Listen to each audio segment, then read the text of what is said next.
Greetings, my beautiful lovelies. It's Emmy. How are you? It's great to see you and welcome back.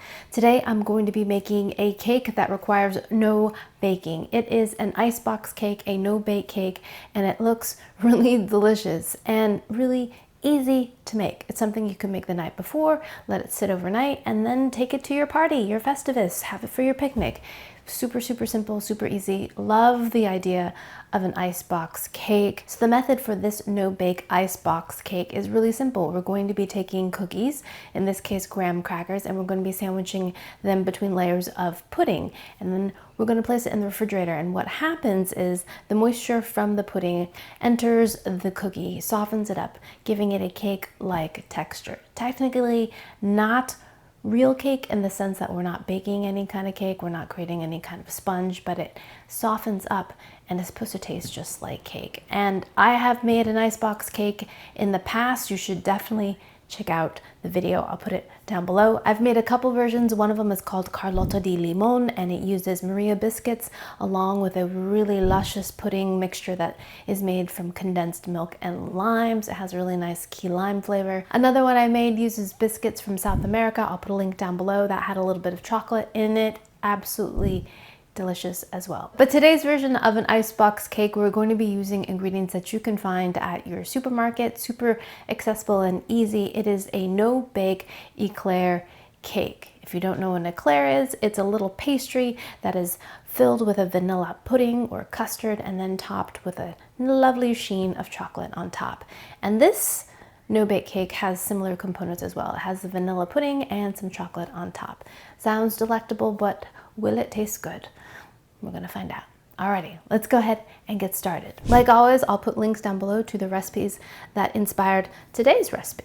So the first thing we're going to do is make our luscious vanilla pudding. And it's gonna be made mostly of this. And this is Jell-O vanilla flavored instant pudding. It's important to get the instant variety. It will save you a lot of time. We don't have to cook this over the stove at all. We're just going to add cold milk to this. Now this contains gelatin, and that's what gets it nice and thick. It's kind of magical stuff. I don't ever buy it except for recipes like this. So fun to use. That, and we're also going to need a container of whipped topping for the filling. Oh, and some milk. So in a large bowl, we're going to empty 2 containers of instant vanilla pudding. Just dump it in, and immediately I smell vanilla. It smells very sweet. And to that, I'm going to add a little bit of salt, just a pinch, and to amp the vanilla flavor, just a smidge of vanilla extract. And then you can use a whisk, blend that together. And to that, I've pre-measured 4 cups of whole milk.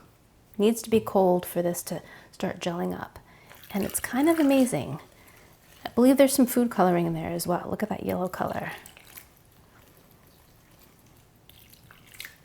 So I'm adding this gradually a bit so I can avoid lumps. I don't know if that's necessary. I just do it out of habit. I'm still getting lumps, but I'm not going to worry about it. Okay, so right now it looks like a batter, but this will turn into a pudding or a custard. Now we have everything, all the dry incorporated. I'm going to add the milk a little bit faster now. And it looks really watery in the beginning. The only reason why I know this is because I already made one of these last night in preparation for today, because we do need to let this chill for a full 12 hours because we want the graham crackers to be fully softened. So late last night I was working a lot of instant pudding. So right now I was a little bit worried last night because I'm like, boy, does that look watery? But just wait for the magic. So we're gonna mix this for 2 minutes to fully incorporate all of that instant Jell-O pudding powder. Ooh, it's important to save a few teaspoons. Perfect for later.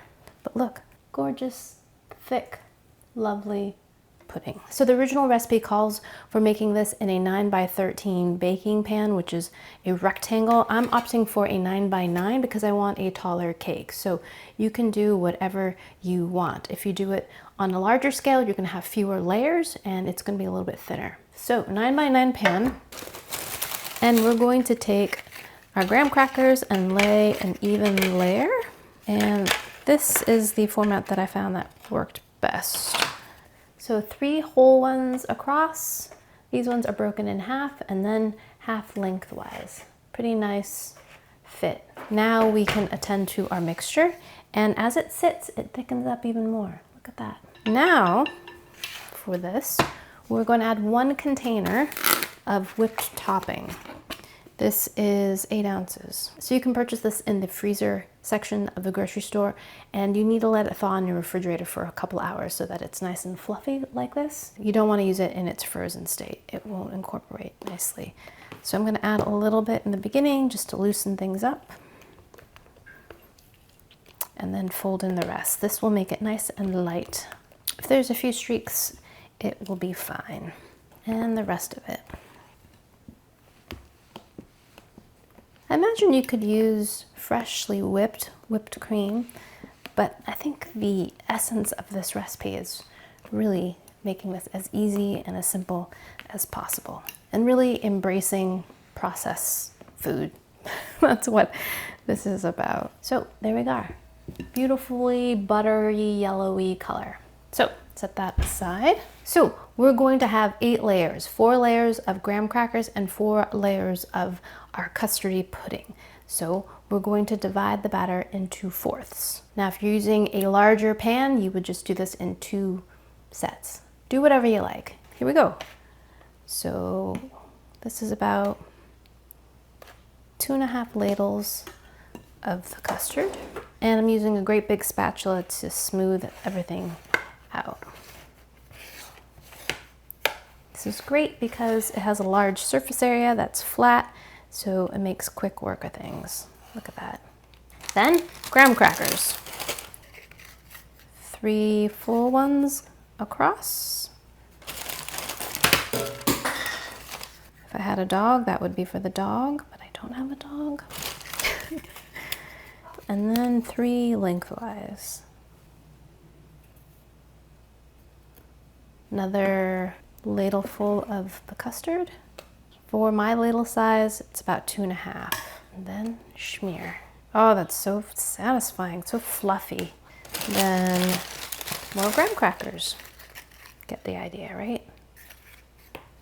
And as I said earlier, this pan is a little bit short in height for this icebox cake. So I think I'm going to stop at 3 layers because we still have a chocolate layer to put on top of this. I think an ideal pan to use for this would be something with a lid. So if you made this in a Pyrex 9x13 pan, for example, one of the ones that come with a lid, that would be perfect, because then you can just put the lid on, put it in the fridge, and then once it's set up, just grab it and go to your party.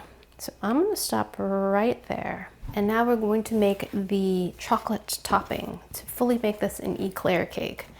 So to do that, we're going to be using just a container of store-bought chocolate frosting.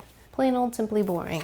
So in some recipes I saw, they suggested microwaving this for a few seconds to get it soft and pourable, but I don't want to do that because this is all nice and cold, and I don't want it to melt into this pudding that really likes to be cold and set up. So to a bowl, I'm going to empty out this entire container. Sweet, for sure. And other recipes I saw said that you could use a homemade ganache, which is a combination of chocolate and cream, which I think would be delicious if you want to elevate things a little bit. But we're just going with the frosting. So about a teaspoon of milk. We want to thin this down just so it's a little bit more pourable. Oh, I forgot to mention that I'm using whole milk. Okay. That might be there, maybe a little more. We still want this to set up in the fridge, so I don't want to add too much. Yeah, I think that's good. Okay, now we're going to take our cake and pour this over top.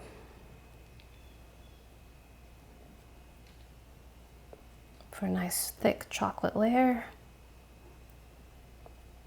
This combination of chocolate and vanilla actually reminds me of cereal for some reason. Like Cocoa Puffs meets Rice Krispies. And we're just going to smooth this out gently. See how it's kind of disturbing the layer beneath? I feel like it would have melted it even more if this was a hot mixture we were adding. So there's that. Into the refrigerator to sit overnight, or at least 12 hours, so that our Grammys get nice and soft.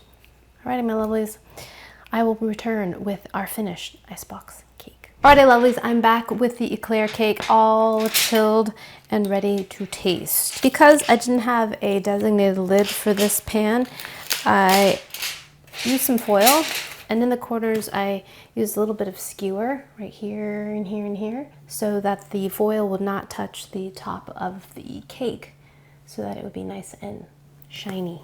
Now let's give this a taste. It's always tricky trying to get the first slice out of the pan, so let's see how we do. Ooh, cuts like a dream.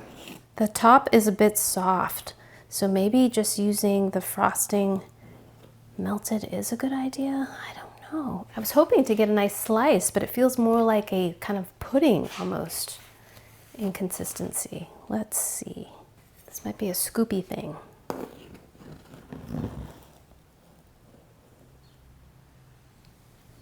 Yeah. Where are my layers? Womp womp. I was hoping for some beautiful layers. I think it's still gonna taste good, but look at my layers. It's not very photogenic, is it? Maybe if I froze it. That's what I'm gonna try next. I'll freeze it and maybe it'll set up better. At any rate, our graham crackers are completely softened and cakey. Let's give that a taste. Oh, you can see the layers there. Oh, that's actually pretty. Okay, here we go.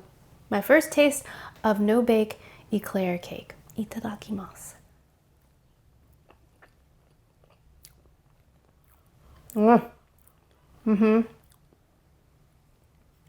Look at that. That's pretty. That's very good. But I have to say it's not very cake-like. To me, it's more of a custardy pudding thing.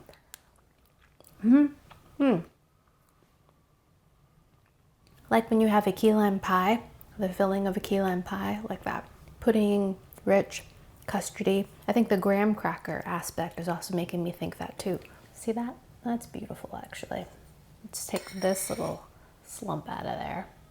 The flavor of the graham cracker definitely reminds me of a pie. The consistency is much more custardy and puddingy and thick, and not very cakey, in my opinion. But the graham crackers soften beautifully. The chocolate, which is kind of sliding around on the top,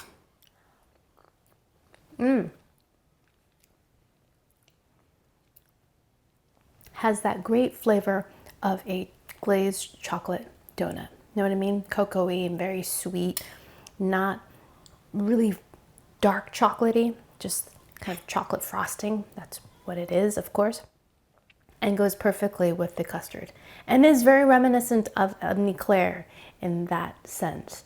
It doesn't taste like an Éclair because it's not, but that combination of chocolate and custard I feel is spot on. The graham crackers kind of take it someplace else, but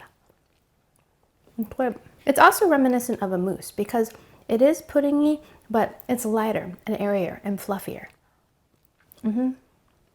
It's delicious. And you can't beat the amount of effort that goes into this. This is absolutely effortless, simple, easy, and no-brainer. So perfect for your summer cookout. Alrighty, my lovelies, thanks so much for watching. I hope you enjoyed that one. I hope you learned something. Please share this video with your friends. Follow me on social media, like this video, subscribe, and I shall see you in the next one. Toodaloo, take care, bye!